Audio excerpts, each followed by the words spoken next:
Hello everybody, I'm Carolina Rodriguez Buitrago, and today I decided to make a video to talk about one of the game changers for me pedagogically for 2018, which was HyperDocs. So are you thinking how to refresh your classroom and how to innovate this year? Well, you might take a look at this tool, which is amazing and is going to absolutely transform your classroom.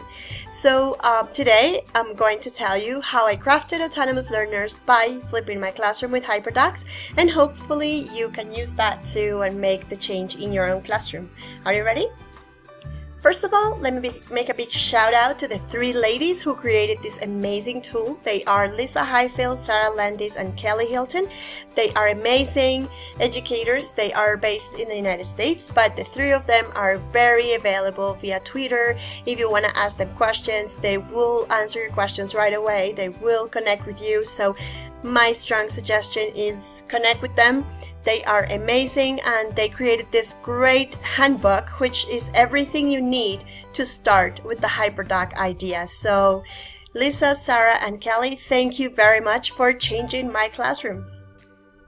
Okay, so first of all, I would like us to think, or you to think, about what you think autonomy means. Because actually for me, this was the question that drove me to find HyperDocs.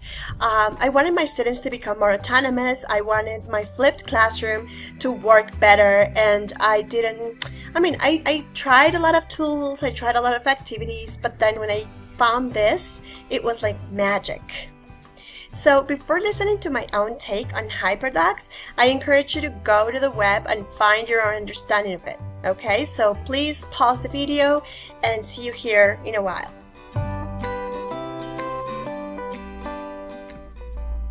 Okay, welcome back to my video. So hopefully now you have an idea, your own idea of what a HyperDoc is, but I'm going to tell you what it means for me and how I do it. So this video might have two parts because it is a little bit extensive, the explanation on the 7 different parts, but I hope you bear with me. Okay, so the first thing is why did I do this for? So I flipped my classes since 2014, and I started to flip my grammar class, my language class at the university where I work. And of course, we have a general English foreign language course, and this course involves listening, reading, writing, speaking, pronunciation, vocabulary, and grammar. So I had to make the decision of what to flip. So I decided to flip writing and grammar because they seemed to me to be the most I don't know, they lended themselves to do that in my particular setting. That would be a decision you have to take in your particular setting. So I tried flipped mastery. I'm a big fan of the work of Kara Johnson and flipped mastery, but I did it all wrong. So I gave students a YouTube playlist with grammar videos that my former students had created. I gave students a checkpoint tracker with grammar topics and a slot for dates. They were supposed to check where they had, done the grammar. I did not check the tracker. That was mistake number one. Then I did mastery checks only at the end of the term. Like we have 3 academic terms. I only did mastery checks at the end of the first and second and third term, so that was not frequently enough. And I didn't have informal mastery checks. So I tried to do flip mastery, but I did it wrong because what I did was just give my students all the work. What did I want to do? I wanted to foster autonomy, and I wanted to have students learn grammar at their own pace. But I just, kind of dumped them in the experience. All of us who know that students, who want our students to be more autonomous, we know better, and we know that we should handhold them and we should scaffold the experience for them, but I didn't. My bad. So I had a terrible experience. That semester was a little bit of a disaster. I have a blog post. I'll show you the QR code in a minute. I have a blog post reflecting on how bad that went. But then that reflection allowed me to come up with a new way and to find a new way, which was HyperDocs. So I created HyperDocs for every grammar topic. I decided on adding a grammar day to my syllabus, a grammar day where students would, use the grammar in communicative and practical exercises. I did informal mastery checks within the HyperDoc, and I did formal mastery checks during grammar day. I also integrated metacognition, so I had my students reflect on their process and see how they were going. So this time was a little bit different. No, it was very different. So what is a HyperDoc? A HyperDoc is an interactive Google Doc that replaces the worksheet lecture method of delivering instruction. So why does this adapt so well to flipped learning? In flipped learning, you liberate individual learning space, group learning space. You switch what happens in both of them, right? So you take what naturally would happen in the group learning space, you take it to the individual learning space for students to access on their own. And then that frees up time in the classroom for doing more high order thinking skills tasks. So I had the theory in my mind and that worked pretty well. But when I sent my students to work autonomously at home, don't forget this slide, I did it all wrong. So I just dumped the work on them the first time around. I did not structure the experience for them, and so the HyperDoc came as a rescue, for me, in order to structure and scaffold the experience of learning better for my students. But what is a HyperDoc? Okay, so we saw that definition. However, here you have a QR code and a link. Unfortunately, it's not clickable. You will have to take a look at that QR code or just type in the link. But anyway, I can put it in the description below in this video so that you can go ahead and check that website that allows you to see what a HyperDoc is and different takes on it, because every educator, of course, personalizes it. So I want to show you a sample HyperDoc and, show you one of them that was what I did for my students in the English class. Okay, so here is this sample HyperDoc that I did for topic 4, which is expressions of quantity and determiners. So what my students had to do was start by the engage activity by watching a super new video about cooking grammatically. This is meant to be funny. It's meant to interest students. I'm not giving them a super serious video. Actually, this is pretty funny because it's very, very logical that they're studying grammar. Okay, so then they explore the topic. I have them check the link with the movie Ratatouille. I don't know if you're familiar with this website. Movie segments to assess grammar goals.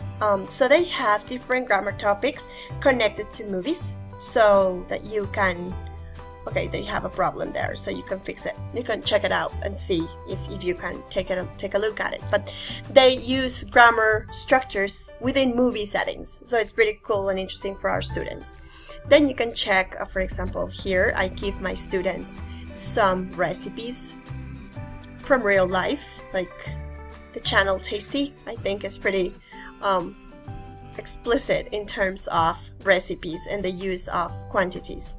Okay, so after my students have explored the topic, then there comes the explanation, which is, okay, in this case, is more specific, more grammar-oriented video. In this case, I have it linked to an Edpuzzle. So I don't know if you're familiar with Edpuzzle, but if you're not, that's a totally different video. You can look for a tutorial on YouTube. They're pretty self-explanatory, so you can just go ahead and learn about that. But for example, here, this site allows me to see who did the video, who watched it when, if they turned it in late or on time, and how they did in their answers. So I really use this site a lot because it allows me to see my students' work while in the individual learning space. Edpuzzle allows me to add audio, that is an audio note, to add quizzes, like quiz questions, yeah, so students will see a quiz at that point in the video. Yeah, I can do my videos as I want, so you can use your grammar explanation or the typical grammar way that you use, either grammar discovery or an inductive approach or deductive approach. It doesn't matter, it is up to you. So I can add some notes in here, like I talk to my students while doing the video, right? After they do that, then they are supposed to take notes and do the exercises that are on the video. As you can see, there are some charts, and actually I have some exercises for students to complete, like to correct, etc. Here, for example, these are examples. They are supposed to correct them, etc.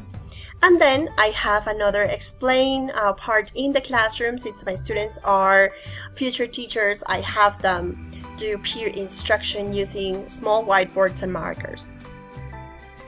Then comes the apply part, where students use the grammar communicatively. So here I have my students do some formal exercises and remember the expressions of quantity. So these exercises are clickable, are online, are automated, so they have feedback from pages. Yeah, you can choose whatever exercises you want. Also, I have a more communicative exercise, which is, you know, the sandwiches. They were supposed to check the sandwiches and tasty. And also, I had a thing link activity, which my students had a little difficulty using. So we decided to do slideshows on Google Slides, just as you're seeing here. So they were supposed to create a recipe with all the grammar that they had learned. Then the share. Students share the thing link images to the discussion board. In our case, they shared their slides, and that for everybody to read and for everybody to give feedback to one another. So I created a checklist for them to go see the presentation from their partners created and give them feedback on their use of quantifiers and expressions of quantity. Okay, then it's reflect. So my students go and reflect on our journal in the course sites page that I use. I had the question, how are you doing with your HyperDocs? Do you think you are learning grammar in a deeper way? How? And then I gave them a possibility to extend, which is if you're a chef at heart, you could practice your English by sharing your recipes in any of these sites. So actually these are sites, these are real sites for chefs or for, you know, amateurs and just passionate chefs to go and share, you know, their recipes. So what better than to do real life activities with our students. Okay, and that's the end of a HyperDoc. What do you think so far? Well, I think this video has gone a little bit too far now, so I'm gonna stop here and see you in part 2.